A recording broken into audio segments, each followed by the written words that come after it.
like to call the August 13th, 2012 meeting of the Board of Education to order. First on the agenda would be Mrs. Etheridge with the invocation. Good morning. The flag is many things. It is a mark of identification of ships at sea and of armies in the field. It is a means of communication. When you see our flag in front of a home, it says for the world to read, "Here lives a family that is American in spirit as well as in name." The flag is a mirror reflecting to each person his own ideals and dreams. It is a history. Its 13 stripes and 50 stars embrace a record written greatly during the years since 1776. It is a mark of pride in a great word, the word American. It is an aspiration of what small children want their lives to be. It is a memory at the end of a life of all that life has been. It is a ribbon of honor for those who have served it well in peace and war. It is a warning not to deter from the long road that has brought our country and its people to a degree of prosperity and happiness never ever approached under any other banner. Written by Edward Hutton. If we can pause for a moment of silence.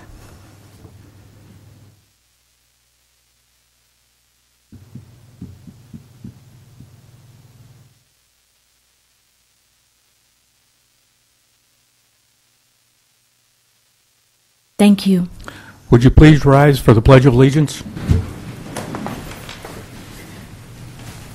pledge allegiance to the flag of the United States of America and to the republic for which it stands, one nation, under God, indivisible, with liberty and justice for all. Next, we'll have the public comment session. We have one person on the agenda, Renee Dowdy. Good morning, Superintendent Scholler, Chairman Dr. Domney, members of the board. Greetings from J.P. Knapp Early College. We are in our second week of school this week, so we are excited that everybody else gets started right behind us. This morning, I am joined by Miss Alexandra Carter. She is the current president of our inaugural chapter of the FBLA, and she's asked us to take a moment of time to talk to you a little bit about their recent competition that took place this summer, early part of our summer, while everybody else was kind of still in school. This is Miss Alexandra Carter.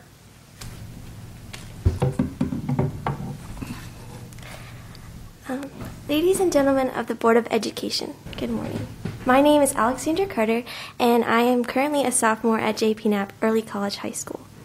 Before I tell of this year's history with FBLA, I would like to give you some facts about the organization itself.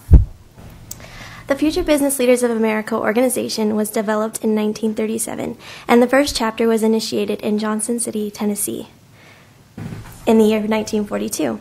Currently, the organization has over 216,000 high school members, 11,000 advisors, 11,000 college members, 3,000 professional members, and 18,000 middle school members. It's currently headquartered in Reston, Virginia, and it has 5 different publications released 3 to 4 times a year. It holds several different leadership conferences annually, and this year North Carolina has the privilege of holding the National Fall Leadership Conference. Last year, my mom, Mrs. Carter, Mrs. Julia West, and myself decided to start a FBLA chapter at J.P. Knapp. You see, I've been a member of FBLA since 6th grade, and I've participated in a lot of events and competitions and done quite well, but that's not why it's important to me. As a young 6th grader, making friends wasn't exactly my forte, and FBLA not only provided a place for me to go after school and something to do to keep busy, but we all had goals that we wanted to achieve. And so FBLA not only became a club, but it became a support group. It became a safe place to go and people to confide in. It also integrated the importance of community service into my life. We do a lot of fundraising, especially for the March of Dimes. FBLA is the biggest national donor, and we do other things like food drives and things of that sort. This past year at J.P. Knapp was wonderful. We started the chapter and slowly acquired 8 members. We went to the regional and state competitions and events. My friend Rick Loggy and I were honored to have the opportunity to go to nationals in San Antonio. But we had done so much fundraising for states. We had earned every penny that we could, and so it seemed really far out of reach.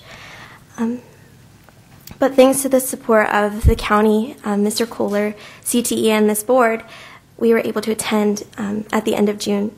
We participated in workshops and events that enhanced our ability to understand the business world, and we even acquired information for future careers.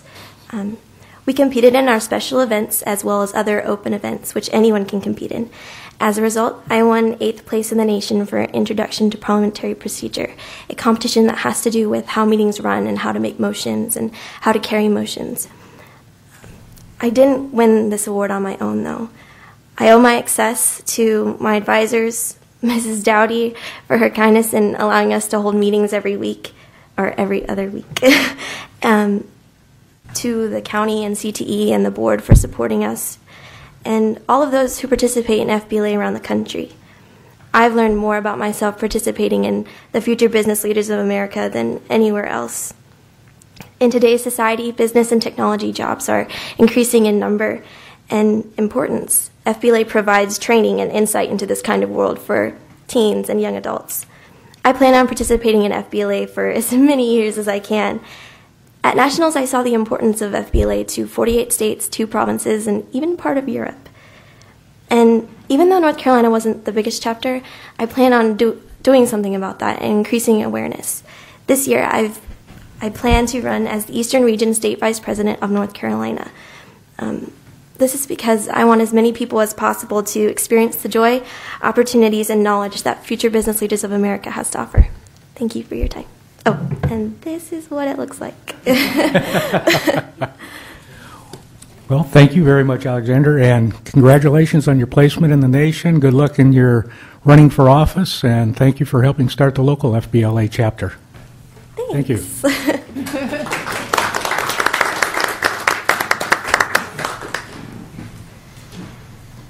Guess I need to be careful also since she does parliamentary procedure. Okay, next item on the agenda, approval of the agenda. Do I have a motion? Have a motion and a second. Any discussion? All in favor? Aye. Motion passes. Next, globally competitive students, student school board member report. Jonathan? Yes, on July 31st, the Currituck Historical Society voluntarily cleaned up the historic school in Coinjock. They enjoyed it. We cleaned up some brush. And then at the high school, come out and see on Friday, August 17th, the football team is hosting Manio at 7:30. Coach Wheeler has a tough task this year. He's trying to replace all the wonderful seniors we had on our team last year. The volleyball team tryouts were last week, so Coach Hopkins is busy getting her team of girls ready for the next season. As Ms. Dowdy stated, the early college started last week. Thankfully, Currituck County schools don't start until August 27th, but as a reminder, high school students, finish your summer work. Alexis Gray participated in a youth leaders conference in Raleigh, and she enjoyed her opportunity. Thank you.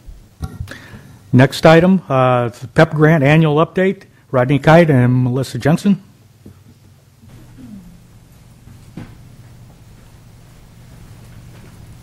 Good morning, ladies and gentlemen. Melissa couldn't be here today. She competed yesterday in the Cancer Awareness Fishing Tournament. She went to the Gulf Stream. They had the ceremonies late last night, so she's probably trying to get some rest this morning. It was a pretty rough day out there in the Gulf, I expect, yesterday.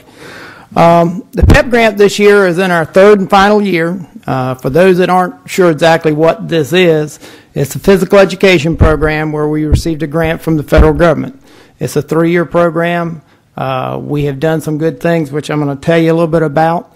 But our target group that we try to draw data from is the 5th grade, 7th grade, and 9th grade physical education classes.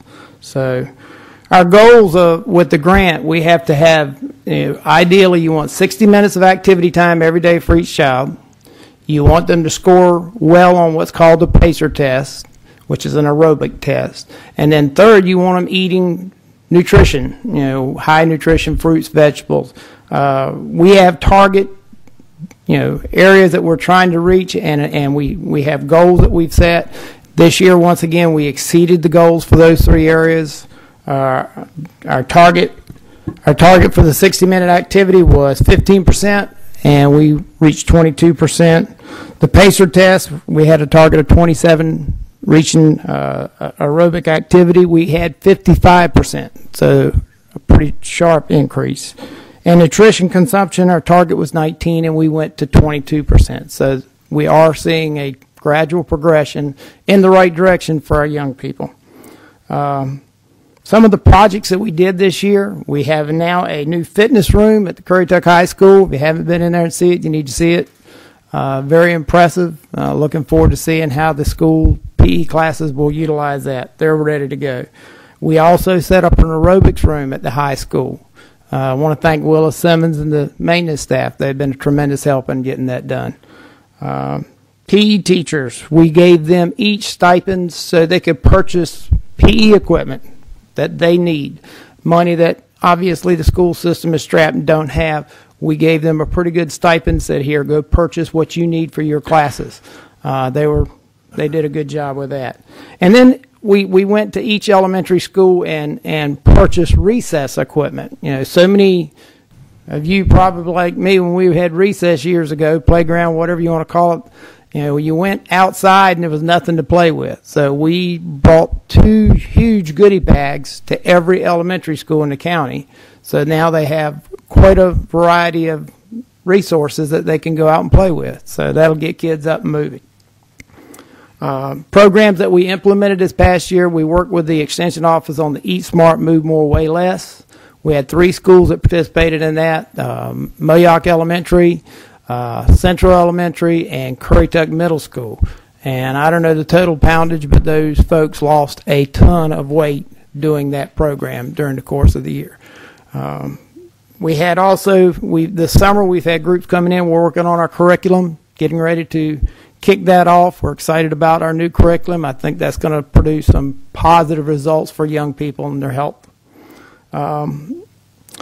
And last, we've had training opportunities. We've had our staff, but we've taken places for training, and we brought people here. We brought a lady here from Arizona who put on a day activity. We had people from Terrell County, Dare County, of course, Currituck County. It was an all-day event, and it was impressive, and everybody was just blown away, and I think so many of them are excited about getting those ideas in their classroom this year. I'm going to take a little time to toot our horn a little bit. I think as a result of some of the training we had this year, our Teacher of the Year and our Teacher Assistant of the Year were PE people. So I think because of the technology, some of the things we're doing, it's resulted in those people shining. So that's good. Our plans for this year, we've got fitness rooms preparing right now as we speak at Currituck Middle School and Moyock Middle School. We hope to get those in place early in the fall. That will help those 2 schools. We are exploring the idea of, it's called a resource room, and South Carolina has these, and it's producing some pretty impressive results. We're taking a hard look at doing something like that. It would be in each elementary school. Staff wellness programs, we're going to expand it. We're working hopefully with the rec. We've talked with the recreation folks. We've got the new Y in the rec building there. We're asking them, and they've agreed to give us 2 days, actually 4 days a month, to go in and set our resources up in their gymnasium and offer all staff to come in, not only the school staff but county staff, to come in, and Melissa and myself will put them through a pretty good activity of workout. So that's something we're hoping, depending on demand and how many people show up, we'd like to do that all year long. And of course, we'll continue our data collection for the rest of the year. But that's the report from the PEP grant. I think some good things have been done by this program. I'm impressed with it. I came in late, but I think it's been very positive for the kids of Currituck County. Do you have any questions? Is there any chance for future funding or follow-up funding? We're looking into that, Dr. Dobney, but I won't say no, we won't have that opportunity, but I think it would be probably unlikely that they would fund us back to back, but we are looking at other grant areas as well. What is the amount that grant's providing this last year? Last year, it was right at the $700,000 mark. It's 2.1 over 3 years, 2.1 million over 3 years. So it's about $700,000 this year too. It's just at 600. It was a progressively reduction. Mm-hmm. Any other board members? Any questions? No, I think it's a wonderful program. I really do. Thank you, Rodney, and thank your staff for all their help. Okay, thank you. Okay, next item, consent agenda. Do I have a motion for approval? So moved. Have a motion and a second. Any discussion? All in favor? Aye. Motion passes. Next, information items. The school will hold its New Year convocation August 20th at Currituck County Middle School beginning at 8 a.m. 8 a.m. We're ready to go. We'll also have the North Carolina School Boards Association District 1 meeting September 5th in Elizabeth City. Our next work session will be September 10th at 5 o'clock at the Knapp Professional Learning Center. And the next school board meeting will be September 10th, 2012, right here. Next item, board member comments. Ms. Etheridge? I just hope everyone's had a great summer, and some of our teachers I know worked all summer with second jobs, but I hope they were able to get some R&R, and I just appreciate all the hard work that all our teachers and staff put forth. It doesn't go unrecognized, and I thank you. Mr. Simmons? Just like to say pretty much what Karen says about our teachers. They've worked hard, and our maintenance department who has worked extremely hard this summer to get our buildings ready to open again. I know teachers have had a chance to relax, and living with a teacher who's coming back, I see that smile every morning of she can't wait to get back, and if you believe that. But I just, I hope everybody had a great summer and welcome them back. Mr. Barnes? Same as the rest of other board members. Yeah, welcome back. Glad to have you. And Willis, too, I had a chance to visit the work site over at Knapp when they did a renovation on the cafeteria. And that place was tore all to pieces. And Willis has it all back, and I guess they're using it. But I went in when the roughing in stage was in, and boy, whether it was some of the old pipes come in, it really needed. But we need to commend his department for overseeing and make sure in all our schools. That's a good example if you have a chance to visit it, on what we can do to keep our maintenance up. Because I'm sure that was put in when that addition was built. Cafeteria's been in there forever. So, but anyway, Willis, thank all your crew for a good summer. Our schools look great, the ones I've been in. We've accomplished a lot, and welcome all of our teachers and staff back. We're glad to have you another year. And I would like to mention Miss Ennis is not here today because her father is not feeling well, so we hope him speedy recovery. And I'd just like to wish all our students, faculty, and staff a safe, happy, healthy, and productive school year. And with that, do I have a motion for adjournment of probably what is our fastest meeting ever? So moved. Have a motion and a second. All in favor? Aye.